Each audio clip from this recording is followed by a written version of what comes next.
Hello friends, welcome back to Ravijaya fashions. ఈరోజు వీడియోలో అయితే మీతోటి ఒక beautiful blouse back neck design అయితే షేర్ చేసుకోబోతున్నానండి. ఇక్కడ చూసారు కదా, మొత్తం బ్లౌజ్ అంతా కూడా ఈ విధంగా ఫ్లవర్స్ లాగా అయితే స్టిచ్చింగ్ అయితే చేశాను అన్నమాట. చూసారు కదా, ఓవరాల్గా లుక్ అయితే బ్లౌజ్ అంతా కూడా ఇలా ఉంటుంది. హ్యాండ్స్కి కూడా మనం నార్మల్గానే కుట్టుకోకుండా ఈ విధంగా ప్రిల్స్ పెట్టేసి same as it is Krishna Mukunda hands ఎలాగో అలాగ డిజైన్ పెట్టి స్టిచ్ చేశాను అన్నమాట. ఇంకెందుకు ఆలస్యం, వెంటనే వీడియోలోకి అయితే వెళ్ళిపోదాం. ఇక్కడ చూసారు కదా, ఫస్ట్ వచ్చేసి లైనింగ్ని ఈ విధంగా తీసుకుని మనము ఫ్రంట్ పార్ట్ అంతా కూడా కట్ చేసుకున్న తర్వాత పైన ఒక 1/2 ఇంచ్ అంతా కూడా మనము కుట్లలోకి తీసుకునేసి ఇక్కడ నేను 2 ఇంచెస్కి అయితే మార్కింగ్ చేసుకుంటున్నాను. 2 ఇంచెస్కి మార్కింగ్ చేసుకున్న తర్వాత మన బ్లౌజు మెజర్మెంట్ బ్లౌజ్ ఉంటుంది కదండి, ఆ బ్లౌజ్ని తీసుకొని మీరు ఈ వీడియోలో చూపించిన విధంగా మెజర్మెంట్ బ్లౌజ్ యొక్క షోల్డర్స్ రెండు కూడా సమానంగా ఉండేటట్టు చూసుకునేసి ఈ వీడియోలో చూపించిన విధంగా నీట్గా బ్లౌజ్ని అయితే సర్దుకొని ఇలా పెట్టుకోండి. నాకు మెజర్మెంట్కి ఇచ్చింది వచ్చేసి బోట్ నెక్ బ్లౌజ్ అన్నమాట. అందుకే ఇక్కడ కొంచెం డీప్ అనేది మనకి ఎక్కువగా అనిపిస్తుంది. అందుకని చెప్పేసి బ్లౌజ్ యొక్క పొడవును ఈ విధంగా అయితే మార్కింగ్ చేసుకొని కింద కూడా మనకు బ్యాక్ నెక్ వీపుకి ఎంత కావాలో అని చెప్పేసి ఈ విధంగా అయితే రెండు వైపులు కూడా మార్కింగ్ చేసుకునేసి ఇలా అయితే మార్కింగ్ చేసుకున్నాను అన్నమాట. ఇప్పుడు వచ్చేసి నేను ఇక్కడ 3 ఇంచెస్ అయితే బ్యాక్ నెక్ డీప్ని అయితే తీసుకుంటున్నానండి. పైన మనము 2 ఇంచెస్ ఉండనివ్వాలి, ఎందుకంటే మరీ ఎక్కువ తీసుకున్నామంటే షోల్డర్స్ జారిపోతుంది. కాబట్టి పైన 2 ఇంచెస్ ఉండనివ్వండి. కింద మనము డీప్ మాత్రం ఇక్కడ 3 ఇంచెస్కి అయితే తీసుకునేసి ఇప్పుడు మనకు కావాల్సిన నెక్ డిజైన్లో అయితే నేను మార్కింగ్ చేసుకుంటున్నాను. ఇక్కడ చూసారు కదా, ఇక్కడ కొంచెం కర్వ్ షేప్ ఇలా ఇచ్చేసి ఇలా అన్నమాట. వీడియోని 1కి 2 సార్లు చూడండి, మీకు కంపల్సరీగా అర్థమవుతుందండి. చూసారు కదా, ఈ విధంగా బ్యాక్ నెక్ని మనము డ్రా చేసుకున్న తర్వాత ఈ పీస్నంతా కూడా నీట్గా మనం మార్కింగ్ చేసుకున్న దగ్గరికి బ్యాక్ నెక్ని అయితే కట్ చేసుకుంటే మనకి నెక్ అనేది రెడీ అయిపోతుందండి. మన వీడియోస్ని ఎవరైనా ఫస్ట్ టైం కనుక చూస్తున్నట్లయితే రవిజయ ఫ్యాషన్ ఛానల్ని సబ్స్క్రైబ్ చేసుకొని వీడియోని లైక్ చేయండి ఫ్రెండ్స్. అలాగే మీకు ఏమైనా డౌట్స్ ఉన్నా కూడా నాకు కామెంట్ సెక్షన్లో అయితే కామెంట్ చేయండి, నేను తప్పకుండా రిప్లై ఇస్తాను. చూసారు కదా, ఈ విధంగా అయితే బ్యాక్ నెక్ని అయితే మనము కట్ చేసుకోవాలండి. ఇప్పుడు వచ్చేసి మనం ఆల్రెడీ ఫ్రంట్ పార్ట్కి లైనింగ్ అంతా అటాచ్ చేసేసి ఈ విధంగా క్రాస్ బెల్ట్ మొత్తం కూడా ఫ్రంట్ పార్ట్ని అంతా కూడా రెడీ చేసుకొని పక్కన పెట్టుకోవాలండి. ఇప్పుడు వచ్చేసి మనము ఆ మెజర్మెంట్ బ్లౌజ్ ఉంది కదా, అది మనకి కరెక్ట్గా మనకి సైడ్ జాయింట్ కరెక్ట్గా ఉన్నాయో లేదో చూసుకొని చెక్ చేసుకున్న తర్వాత ఈ వీడియోలో చూపించిన విధంగా నీట్గా మొత్తం అన్నీ కూడా చెక్ చేసుకున్న తర్వాత మెజర్మెంట్ బ్లౌజ్ తోటి మనము బ్యాక్ పార్ట్ కూడా లైనింగ్ అనేది జాయింట్ అయితే చేసుకోవాలండి. ఇక్కడ నేను చూసుకున్నట్లయితే మనకి బ్యాక్ పార్ట్కి కింద వైపు అలాగే నెక్ వైపు కూడా లైనింగ్ అంతా కూడా ఈ ఖర్చు భాగం ఏదైతే ఉందో అది లోపలికి హోల్డింగ్ చేసి కుట్టే విధంగా అయితే స్టిచ్ అయితే చేసేస్తున్నానండి. మనము హెమ్మింగ్ ఇవంతా ఏం చేయట్లేదు, నేను అంతా మనం ఖర్చు భాగం అంతా లోపలికి హోల్డింగ్ అయిపోయేటట్టు నేనైతే స్టిచ్ చేసేస్తున్నాను. ఇక్కడ చూసారు కదండి, ఈ విధంగా అయితే పిన్స్ పెట్టుకునేసి ఇక్కడ మనకి క్లాత్ అనేది జరిగిపోకుండా ఉండడానికి పిన్స్ పెట్టుకునేసి ఈ విధంగా నెక్ చుట్టూ కూడా మొత్తం మనము ఒక 1/2 ఇంచ్ అంతా గ్యాప్ వదులుకుంటూ స్టిచ్ అయితే వేయాలండి. ఇలా 1/2 ఇంచ్ గ్యాప్ ఎందుకు వదులుకోవాలంటే మనము చిన్న చిన్న ఖర్చులు పెడతామండి. ఖర్చులు పెట్టేటప్పుడు మనకి లైనింగ్ అనేది ఈజీగా రిటర్న్ అవ్వడానికి మనకు ఉంటుందని చెప్పేసి ఒక 1/2 ఇంచ్ అలా ఖర్చులు ఈ విధంగా చూసారు కదా, ఇలా ఖర్చులు పెట్టుకోవడం కోసం ఒక 1/2 ఇంచ్ గ్యాప్ వదులుకుంటూ స్టిచ్ వేయాలి. ఇప్పుడు లైనింగ్ని ఈ విధంగా రివర్స్ చేసుకుంటే మనం మళ్ళీ దానిపైన లైనింగ్ చుట్టూ కూడా అంటే లైనింగ్ అనేది బయట వైపు కనపడుకోకుండా ఈ వీడియోలో చూపించిన విధంగా నీట్గా మనము చుట్టూ కూడా స్టిచ్ అయితే వేసేయాలన్నమాట. చూసారు కదా, అంతేనండి. ఈ విధంగా వేసిన తర్వాత ఎక్స్ట్రా ఉన్న క్లాత్ని మొత్తం కూడా నీట్గా రిమూవ్ చేసేస్తే మనకి బ్యాక్ పార్ట్ అయితే రెడీ అయిపోతుందండి. వీడియోని ఇంతవరకు ఎవరైనా లైక్ చేయకుంటే లైక్ చేసి రవిజయ ఫ్యాషన్ ఛానల్ని సబ్స్క్రైబ్ చేసుకొని పక్కనే ఉన్న బెల్ ఐకాన్ని క్లిక్ చేయండి. దీని ద్వారా మేము పెట్టే వీడియోస్ మీకు నోటిఫికేషన్ రూపంలో అయితే వస్తాయి. చూసారు కదా, ఈ విధంగా స్టిచ్ చేసిన తర్వాత బ్యాక్ పార్ట్ అనేది ఇలా ఉంటుందండి, నెక్ అంతా కూడా. ఇప్పుడు వచ్చేసి మనము ఫ్రంట్ పార్ట్ ఉంటుంది కదండి, దాన్ని ముందుగానే ఈ విధంగా అటాచ్ చేసి పెట్టేసుకోవాలండి ఈ బ్యాక్ పార్ట్కి షోల్డర్స్ అనేది. ఇప్పుడు వచ్చేసి ఈ విధంగా గోల్డ్ కలర్ లేస్ ఉంటుంది కదండి, నేను ఫ్రంట్ పార్ట్ నుంచి స్టార్టింగ్ అయితే చేస్తున్నానండి. డిజైన్ అనేది మనకి కొంచెం కట్ వర్క్ లాగా వచ్చిందనమాట. అది వచ్చేసి ఆపోజిట్ రావాలని చెప్పేసి ఈ విధంగా నేను నెక్ చుట్టూ కూడా అంటే ఫ్రంట్ సైడ్ నుంచి కూడా ఒకేసారి ఈ విధంగా అయితే లేస్ని నెక్ చుట్టూ కూడా వేసేస్తున్నాను. ఇక్కడ చూసారు కదా, మీకు ఎక్కడ కూడా షేప్ అవుట్ అవ్వకుండా ఉండాలంటే లేస్ని ఫ్రీగా అనేది వదులుకుంటూ మనము స్టిచ్ అయితే చేసుకోవాలండి. లేస్ని టైట్గా లాగినట్టుగా పట్టుకుంటే మనకి షేప్ అనేది అంత ఫినిషింగ్ నీట్గా రాదు. అలాగే మళ్ళీ లేస్ వేయడం ద్వారా మనం బ్లౌజ్ వేసుకున్నప్పుడు రివర్స్ అవ్వడము లేదా పైకి లేచినట్టుగా బ్లౌజ్ కనపడడం అలా కనిపిస్తుంది. కాబట్టి లేస్ స్టిచ్ చేసేటప్పుడు మనం లేస్ అనేది ఫ్రీగా వదిలేయాలన్నమాట. ఇలాగా నెక్ చుట్టూ కూడా లేస్ అనేది మనం స్టిచ్ చేసుకోవాలండి. ఇప్పుడు చూడండి, లేస్ మొత్తం కూడా స్టిచ్ చేసిన తర్వాత మనకి ఎక్కడా కూడా బ్లౌజ్ అనేది పైకి లేచినట్టుగా కనిపించుకోకుండా నీట్గా పర్ఫెక్ట్గా అయితే వచ్చింది. ఇప్పుడు వచ్చేసి మనం డిజైన్ పెట్టుకోవడానికి 1/2 మీటర్ క్లాత్ని అయితే తీసుకున్నానండి. ఈ విధంగా నాకు శారీలో వచ్చేసి రోజ్ కలర్ అయితే వచ్చిందన్నమాట. అందుకని చెప్పేసి ఈ విధంగా రోజ్ కలరే నేను 1/2 మీటర్ క్లాత్ని తీసుకొచ్చాను. ఈ క్లాత్ కూడా హాఫ్ పట్టు క్లాత్ అండి, మనకి బయట మార్కెట్లో అయితే దొరుకుతుందన్నమాట. 1/2 మీటర్ క్లాత్ తీసుకొచ్చుకుంటే మనకి 80 రూపీస్ లేదా 100 రూపీస్ అలాగైతే తీసుకుంటారు మన దగ్గర. ఇలా క్లాత్ని కూడా నీట్గా ఐరన్ చేసి పెట్టుకుంటే ఇంత ముడతలుగా ఉందండి. నీట్గా ఐరన్ చేసుకుంటే మనకు చూసారు కదా, నీట్గా అయితే వస్తుందన్నమాట. ఈ విధంగా ఐరన్ చేసుకున్న తర్వాత ఇక్కడ చూసారు కదా, నేను 3 ఇంచెస్ వెడల్పు అలాగే 3 ఇంచెస్ హైట్ ఉండేటట్టుగా ఈ విధంగా స్క్వేర్ షేప్లో అయితే పీసెస్ అన్నీ కూడా కట్ చేసేసుకొని ఈ పీసెస్ అన్నీ కూడా ఇలా అయితే పెట్టుకున్నానండి. ఇప్పుడు దీన్ని ఎలా డిజైన్ చేసుకోవాలో ఇక్కడైతే చూపిస్తాను. ఫస్ట్ అయితే సగానికి హోల్డ్ చేసుకోండి. తర్వాత మిగతా సగాన్ని కూడా ఈ విధంగా హోల్డ్ చేసుకుంటే మనకి సమోసా టైప్లో అయితే వస్తాయన్నమాట.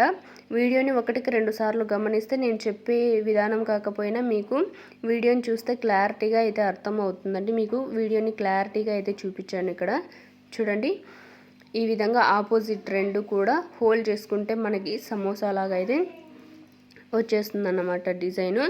ఈ విధంగానే మొత్తం అన్ని పీసెస్ని కూడా మనము ఈ విధంగా రెడీ చేసుకొని పెట్టుకోవాలండి. ఇప్పుడు వచ్చేసి మనము నెక్ చుట్టూ కూడా ఒక 1/2 ఇంచ్ లేదా 1 ఇంచ్ అలా గ్యాప్ వదులుకుంటూ ఈ విధంగా మార్కింగ్ డీస్ తోటి ఈ విధంగా మార్కింగ్ అయితే చేసుకోండి. చూస్తారు కదా, ఇలాగ మార్కింగ్ చేసుకున్న తర్వాత ఇప్పుడు మనము రెడీ చేసుకున్నాం కదండి సమోసా లాగా, వీటిని ఈ విధంగా మన బొటన్ వేలు ఇలా పట్టుకునేసి మిడిల్లో ఉన్న ఖర్చు భాగాన్ని హోల్డ్ చేస్తే మనకి ఈ విధంగా ఫ్లవర్ లాగా అయితే వస్తుందన్నమాట. మనకి ఇలాంటి ఫ్లవర్స్ అన్నిటినీ కూడా మనము ఎక్కడైతే 1/2 ఇంచు అలా మార్కింగ్ చేసుకున్నాం కదండి, ఆ మార్కింగ్ మీద నుంచినే ఈ విధంగా సన్నగా ఒక స్టిచ్ వేసుకుంటూ కూడా మనం ఇంతవరకు తయారు చేసుకున్న పెటల్స్ అన్నిటినీ కూడా ఇలా ఫ్లవర్ షేప్ వచ్చేటట్టుగా చూసుకుంటూ అన్నిటినీ కూడా మనం ఎక్కడైతే మార్కింగ్ చేసుకున్నామో ఆ మార్కింగ్ పైనే వచ్చేటట్టు చూసుకుంటూ ఈజీగా అయితే మీరు స్టిచ్ చేసుకోవచ్చండి. ఇంకొక విషయం అండి, మనకి హ్యాండ్ స్టిచ్ చేసుకోవడానికి బ్లౌజ్కి ఒక 1/2 ఇంచ్ అలా గ్యాప్ కంపల్సరీగా ఉండాలండి. మీరు మళ్ళీ అది చూసుకోకుండా మీరు స్టిచ్ చేశారనుకో మళ్ళీ మనం హ్యాండ్ స్టిచ్ చేసినప్పుడు డిజైన్ అనేది హ్యాండ్ స్టిచ్చింగ్లోకి పడిపోయే అవకాశం ఉంటుంది. కాబట్టి కంపల్సరీగా ఇది గమనించండి. హ్యాండ్ జాయింట్ చేసుకోవడానికి ఎంత గ్యాప్ కావాలో అంత గ్యాప్ తీసుకునేసి మీరు ఈ డిజైన్ అయితే బ్లౌజ్ బ్యాక్ నెక్కి స్టిచ్ చేసుకోవచ్చు. ఇలా ఈ ఫ్లవర్ పెటల్స్ మనము స్టిచ్ చేసేటప్పుడు కూడా మనకు కంపల్సరీగా ఒక 1/2 ఇంచ్ కన్నా తక్కువగానే గ్యాప్ వదులుకుంటూ మనమైతే స్టిచ్ చేసుకోవాలండి. మరీ దగ్గరగా కాకుండా మరీ దూరంగా కాకుండా మీడియంగా మనము స్టిచ్ చేసుకుంటే సరిపోతుందన్నమాట. నేను చెప్పిన ఈ మెథడ్లోనే మీరు బ్లౌజ్ అంటే ఫ్రంట్ నెక్కి మరి ఈ డిజైన్ అయితే పెట్టట్లేదండి. ఎందుకంటే ఫ్రంట్ నెక్కి పెడితే మనకి బ్లౌజు ఉక్సులు వేసుకునేటప్పుడు కొంచెం ముందర టైట్గా అనిపించడం అలా అవుతుందని చెప్పేసి నేను లేస్ తోటే సరిపెట్టేస్తున్నాను. కాబట్టి ఫ్రంట్ వర్క్ అయితే ఈ డిజైన్ పెట్టట్లేదండి, నేను బ్యాక్ నెక్ వర్కే పెట్టేసి ఇంకా ఒకవేళ మనకి నేను మ్యాక్సిమం కొన్ని బ్లౌజెస్కేనండి ఫ్రంట్ వైపు డిజైన్ అయితే పెట్టాను. అది కంఫర్టబుల్గా ఉంటుంది అనిపించే డిజైన్ మాత్రమే ఫ్రంట్ సైడ్ పెడతాను. ఇలాగ కంఫర్టబుల్గా లేని డిజైన్ని బ్యాక్ సైడ్ వరకు మాత్రమే పెడతాను. అప్పుడు బ్లౌజు పర్ఫెక్ట్గా ఉంటుంది, మనం డిజైన్ కూడా మనకు పెట్టిన సాటిస్ఫాక్షన్ ఉంటుందన్నమాట. అందుకని చెప్పేసి నేను కస్టమర్ కూడా ఈజీగా మనకి వేసుకోవడానికి కంఫర్టబుల్గా ఉండాలని చెప్పేసి నేను ఫ్రంట్ సైడ్ అయితే ఈ డిజైన్ అయితే పెట్టట్లేదు.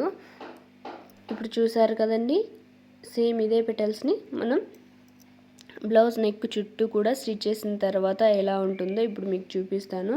ఇక్కడ చూసారు కదా, ఈ విధంగా మొత్తం కూడా స్టిచ్ చేసిన తర్వాత బ్యాక్ నెక్ మొత్తం కూడా ఇలా అయితే ఉంటుందన్నమాట. ఇప్పుడు ఈ పెటల్స్ కొంచెం ఎక్స్ట్రా క్లాత్ ఉంది కదా, దాన్ని నీట్గా ఈ విధంగా రిమూవ్ చేసేస్తే మనకి సరిపోతుందండి. చూసారు కదా, ఈ విధంగా బ్లౌజ్ పీస్ అంటే బ్లౌజ్ ఉంది కదండి కింద, ఆ బ్లౌజ్ కట్ కాకోకుండా మనకి ఈ పెటల్స్ యొక్క ఎక్స్ట్రా ఉన్న క్లాత్ని మాత్రమే మనము నీట్గా కట్ చేసుకోవాలండి. మీరు కట్ చేసేటప్పుడు 1-2 సార్లు నిదానంగా చూసుకుంటూ కట్ చేసుకోండి. బ్లౌజు మళ్ళీ కట్ చేస్తే మీరు ఇబ్బంది పడతారు కాబట్టి. చూసారు కదా, ఇలాగ నీట్గా అయితే మనము కట్ చేసుకొని ఈ బ్లౌజ్ అనేది ఇప్పుడు వచ్చేసి మనము పెటల్స్ని కట్ చేస్తున్నాం కదండి, ఎక్స్ట్రా ఉన్న క్లాత్ని అక్కడ ఈ కుట్టు కనపడుకోకుండా దానిపైన కూడా ఈ విధంగా లేస్ వేసేసి అక్కడ కూడా నీట్గా అయితే మనము స్టిచ్ చేసుకోవాలండి. ఇంతవరకు ఎవరైనా మన ఛానల్ని సబ్స్క్రైబ్ చేసుకోకుంటే సబ్స్క్రైబ్ చేసుకోండి, పక్కనే ఉన్న బెల్ ఐకాన్ని క్లిక్ చేయండి. దీని ద్వారా మేము పెట్టే వీడియోస్ మీకు నోటిఫికేషన్ రూపంలో అయితే వస్తాయి. తప్పకుండా మన ఛానల్ని సబ్స్క్రైబ్ చేసుకొని వీడియోని లైక్ చేసి మనకైతే సపోర్ట్ ఉండాలని మనస్ఫూర్తిగా అయితే కోరుకుంటున్నానండి. అలాగే ఈ డిజైన్ ఎలా ఉందో కూడా తప్పకుండా కామెంట్ చేయండి. ఈ డిజైన్ స్టిచ్ చేయడానికి మీ సైడ్ ఎంత కాస్ట్ తీసుకుంటారో కూడా తప్పకుండా కామెంట్ చేయండి. ఇప్పుడు చూడండి, నేను ఈ పెటల్స్ చుట్టూ కూడా ఈ విధంగా లేస్ని అయితే వేసాను కదా. ఇక్కడ చూసారు కదా, నేను డబల్గా అయితే నేను ఫ్రంట్ సైడ్న డబల్గా అయితే లేస్ అయితే వేసానండి. ఈ పెటల్స్ని ఫ్రంట్ సైడ్ అయితే నేను వేయట్లేదు, మీకు ఆల్రెడీ చెప్పాను కదా ఎందుకు వేయట్లేదని చెప్పేసి. వీడియోని దయచేసి స్కిప్ చేయకుండా చూడండి. చూసారు కదండి, మొత్తం డిజైన్ అంతా కూడా స్టిచ్ చేసిన తర్వాత ఈ విధంగా అయితే ఉందన్నమాట బ్లౌజు.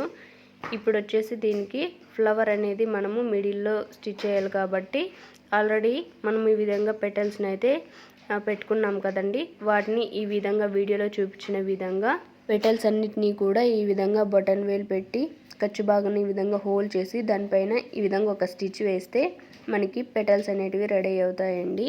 ఇలాగా మొత్తం అన్నిటినీ కూడా మొత్తం అన్నీ అంటే ఈ విధంగా 5 పెటల్స్లా అయితే మనము స్టిచ్ అయితే చేసుకోవాలండి. ఈ విధంగా స్టిచ్ చేసుకున్న పెటల్స్ అన్నిటినీ కూడా 1 by 1 ఇలా చూసారు కదా, ఈ విధంగా పెటల్స్ చివరి భాగం ఉంది కదండి, వాటి కొనల్ని ఈ విధంగా మనము ఒక ఫ్లవర్ లాగా మనము ఈ విధంగా రౌండ్గా పెడితే ఫ్లవర్ అనేది తయారవుతుందండి.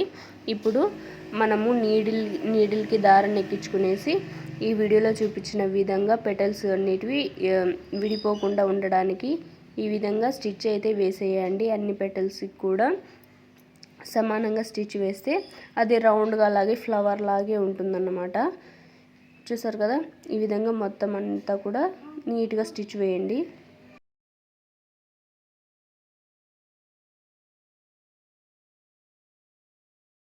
చూసారు కదండి, ఇలా నీడిల్తో స్టిచ్ చేసిన తర్వాత ఈ విధంగా ఫ్లవర్ లాగా అయితే మనకి తయారవుతుందన్నమాట. వచ్చేసి డోరీ లేస్ ఉంటుంది కదండి, డోరీ లేస్ని అయితే తీసుకునేసి ఈ విధంగా పీసెస్ని 3 inches వెడల్పు అలాగే 3 inches హైట్ ఉండేటట్టుగా తీసుకునేసి పక్కన పెట్టుకోండి 2 పీసెస్ని. ఇక్కడ చూసారు కదా, నేను 14 ఇంచులు ఉన్న డోరీ లేస్ని అయితే తీసుకున్నాను. ఈ విధంగా ఇవంటే ఒక వైపున ఈ విధంగా సగానికి హోల్డ్ చేసి ఈ విధంగా అయితే స్టిచ్ చేస్తున్నాను. ఆ వైపు ఎలా స్టిచ్ చేశానో మీకు ఇంకొకసారి అయితే ఈ వైపుని చూపిస్తాను చూడండి. ఇలాగా స్టిచ్ చేసుకొని ఈ విధంగా రిటర్న్ చేసుకోవాలండి. ఇప్పుడు చూసారు కదా, ఇలా స్టిచ్ చేసుకున్న తర్వాత మనం ఆల్రెడీ ఒక ఫ్లవర్ని అయితే రెడీ చేసుకున్నాం కదండి. ఈ విధంగా చూసుకోండి, మనకు ఎంత పొడవు కావాలి అని చెప్పేసి ఇలాగ మనం చెక్ చేసుకునేసి దాన్ని మిడిల్లోకి ఇలా పెట్టేసుకుంటే మనకు ఇదొక ఫ్లవర్ లాగా అయితే తయారైపోతుంది అన్నమాట. ఇప్పుడు ఈ డోరీ లేస్ని కూడా మనం ఆల్రెడీ స్టిచ్ చేసుకున్న ఫ్లవర్కి అయితే ఈ విధంగా నీడిల్ తోటి మనము స్టిచ్ చేసేసుకోవాలండి. హ్యాండ్ తోటేను ఇలా చూసారు కదా, వీడియోలో చూపించిన విధంగా మనము ఈ ఫ్లవర్కి అయితే ఈ డోరీ లేస్ని కూడా మనము అటాచ్ చేసేసుకుంటే సరిపోతుంది. ఈ విధంగా స్టిచ్ చేయడానికి మనము నీడిల్కి దారాన్ని 4 లేయర్స్గా అయితే తీసుకుంటే మనకి కొంచెం స్టిఫ్గా అనేది ఉంటుందండి. మనకి ఊడిపోకుండా అంత త్వరగా స్టిఫ్గా ఉండాలంటే ఈ విధంగా 4 లేయర్స్గా మనం థ్రెడ్ ఎక్కించుకునేసి ఈ విధంగా అయితే స్టిచ్ చేసుకోవాలి. ఈ విధంగా స్టిచ్ చేసుకున్న తర్వాత ఈ ఫ్లవర్ అనేది మనకి బ్లౌజ్ మిడిల్లో అయితే మనము అటాచ్ అయితే చేసేసుకోవాలండి. నీడిల్ తోటే మనము ఈ విధంగా బ్లౌజ్కి ఈ ఫ్లవర్కి ఈ విధంగా అటాచ్ చేసుకుంటే మనకి స్టిఫ్గా అనేది ఉంటుందన్నమాట. ఫ్లవర్ ఎప్పటికీ ఊడిపోకుండా వాష్ చేసినప్పుడు కూడా. ఇలా స్టిచ్ చేసుకున్న తర్వాత మిడిల్లో అయితే బీడ్స్ అనేటివి మనకి మిడిల్ సైజ్ బీడ్స్ ఉంటాయి కదండి, గోల్డ్ కలర్ బీడ్స్. వాటిని అయితే ఫస్ట్ మిడిల్లో అయితే ఒక బీడ్ ఎక్కించుకొనేసి దాని చుట్టూ కూడా 7 గోల్డ్ కలర్ బీడ్స్ అయితే స్టిచ్ చేసుకుంటే మనకి అది కూడా ఒక రౌండ్ షేప్లో అయితే మనకి ఫ్లవర్ చుట్టూ కూడా వస్తుందండి. ఇక్కడ చూసారు కదా, ఒక బీడ్ ఎక్కించుకున్న తర్వాత దాన్ని స్టిచ్ చేసేసి ఇప్పుడు మళ్ళీ 7 బీడ్స్ ఎక్కించుకుంటేసి దాని చుట్టూ కూడా మనకి 7 బీడ్స్ అయితే సరిపోతాయండి. చూసారు కదా, ఈ విధంగా మనం స్టిచ్ చేసుకుంటే ఫ్లవర్ అనేది రెడీ అయిపోతుందండి. చూడండి మనకి నీట్గా ఎంత పర్ఫెక్ట్గా ఉందో, ఫినిషింగ్ అంతా కూడా నీట్గా ఉంది కదా. చూడడానికి చూసారా బ్లౌజ్ అనేది ఎంత లుక్ వచ్చిందో బీడ్స్ అనేటివి స్టిచ్ చేయగానే ఫ్లవర్స్లో. ఇలా మనము దాని చుట్టూ కూడా ఈ విధంగా మనము స్టిచ్ చేసుకుంటే అంటే ఇప్పుడు మనము స్టిచ్ చేసిన బీడ్స్ ఉన్నాయి కదా, మళ్ళీ పైకి లేకోకుండా దాన్ని చుట్టూ కూడా ఈ విధంగా థ్రెడ్ తోటి ముడైతే వేసుకుంటున్నానండి.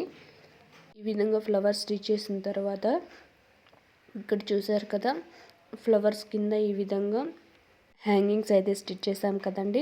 ఆ హ్యాంగింగ్స్ కూడా ఈ వీడియోలో చూపించిన విధంగా అయితే బీడ్స్ అనేటివి ఈ చుట్టూ కూడా మనమైతే స్టిచ్ చేసుకోవాలండి. ఇక్కడ చూసారు కదా, వీడియోలో చూపించిన విధంగా హ్యాంగింగ్స్కి ఈ చుట్టూ కూడా ఇలా అయితే బీడ్స్ స్టిచ్ చేసుకుంటే లుక్ అనేది చూడడానికి చాలా బాగుంటుందన్నమాట.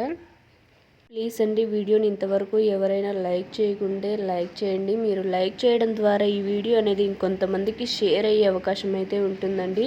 ప్లీజ్ అండి, వీడియో మీకు నచ్చితేనే లైక్ చేయండి ఫ్రెండ్స్.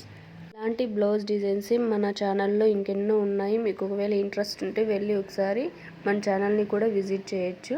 ఇక్కడ చూసారు కదా, హ్యాంగింగ్స్ కూడా ఈ విధంగా బీడ్స్ అంతా కూడా స్టిచ్ చేసిన తర్వాత లుక్ అయితే ఇలా ఉందండి. ఈ ఫ్లవర్కి బీడ్స్ స్టిచ్ చేసిన వెంటనే లుక్ అనేది మరింత పెరిగింది కదా. ఇప్పుడు వచ్చేసి ఈ ఫ్లవర్స్ ఉన్నాయి కదండి, ఈ ఫ్లవర్స్ అన్నిటికి కూడా మిడిల్లో ఒక్కొక్క బీడ్ అయితే మనము స్టిచ్ చేసుకోవాలండి. ఇలా ఒక బీడ్ స్టిచ్ చేసిన తర్వాత మళ్ళీ ఒక నాట్ వేసుకుంటే మనకి స్టిఫ్గా అనేది బీడ్ ఊడిపోకుండా ఉంటుందండి. ఇలాగ ఈ పెటల్స్ అన్నిటికి కూడా సేమ్ ఇదే ప్రాసెస్లోనే బీడ్స్ అన్నీ కూడా స్టిచ్ చేసేస్తే మనకి బ్లౌజ్ అనేది కంప్లీట్ అయిపోతుందండి. ఈ వీడియో లెంత్ ఎక్కువ అవుతుందని చెప్పేసి నేను హ్యాంగింగ్స్ కూడా స్టిచ్ చేశానండి. సేమ్ మనము బ్యాక్ నెక్కి ఫ్లవర్ ఎలాగా స్టిచ్ చేసామో సేమ్ అదే ప్రాసెస్లోనే నేనైతే హ్యాంగింగ్స్ని కూడా స్టిచ్ చేశాను. ఒకవేళ మీకు ఆ వీడియో కూడా కావాలి అనుకుంటే నేను నెక్స్ట్ వీడియోలో తప్పకుండా అయితే అప్లోడ్ చేస్తానండి. దాన్ని కూడా మీరు కంపల్సరీగా చూసి నచ్చితే మీకు లైక్ చేయండి. కంపల్సరీగా నేను హ్యాంగింగ్స్ డిజైన్ కూడా స్టిచ్చింగ్ వీడియోని కూడా నెక్స్ట్ వీడియోలో అయితే అప్లోడ్ చేస్తాను. అది కూడా వీడియో అయితే తీసానండి. కాకపోతే ఈ వీడియో అనేది ఎక్కువ లెంత్ అయిపోతుందని చెప్పేసి దీంట్లో అయితే నేను పెట్టట్లేదు. ఇంకా హ్యాంగింగ్స్ కూడా స్టిచ్ చేసిన తర్వాత లుక్ అయితే చూడండి మీరే, బ్లౌజ్కి ఎంత లుక్ అనేది వచ్చిందో. హ్యాండ్స్ వీడియోని కూడా నేను షార్ట్ వీడియోలో అయితే అప్లోడ్ చేసేసానండి ఆల్రెడీ. ఇంకా ఈ డోరీస్ ఉన్నాయి కదా, ఈ డోరీస్ మాత్రమే నేను వీడియో అనేది పోస్ట్ చేయాలండి. తప్పకుండా పోస్ట్ చేస్తాను మీకు. చూసారు కదండి, బ్లౌజ్ అంతా కూడా స్టిచ్ చేసిన తర్వాత ఓవరాల్గా లుక్ అయితే ఇలా ఉందన్నమాట. నాకైతే చాలా బాగా అనిపించింది. మీకు కూడా నచ్చినట్లయితే వెంటనే మన ఛానల్ని సబ్స్క్రైబ్ చేసుకొని ఫాలో అవ్వండి. ఈ వీడియో మీకు నచ్చిందో లేదో తప్పకుండా కామెంట్ చేయండి. Thanks for watching.